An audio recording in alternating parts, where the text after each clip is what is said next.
रोजच्या सकाळची सुरुवात झाडूनच होते हो, त्याच्याशिवाय उपायच नाही. झाडून काढलं तरच पुढची कामं सुधारतात ना.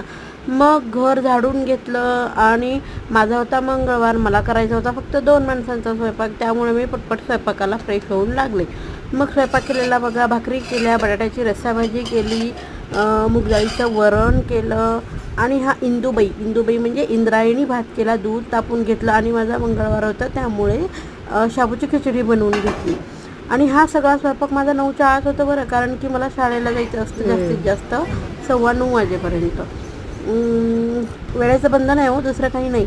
आणि मग शाळेत पोहोचले तर एकल पालक म्हणजे काय माहिती आहे का, ज्यांना आई किंवा वडील नाही आहेत त्यांना ही संस्था शैक्षणिक मदत करते काहीतरी. खूप मदत होते यामुळे, म्हणजे मुलांना सपोर्ट मिळतो थोडंसं शैक्षणिक साहित्यात किंवा त्यांच्या असं.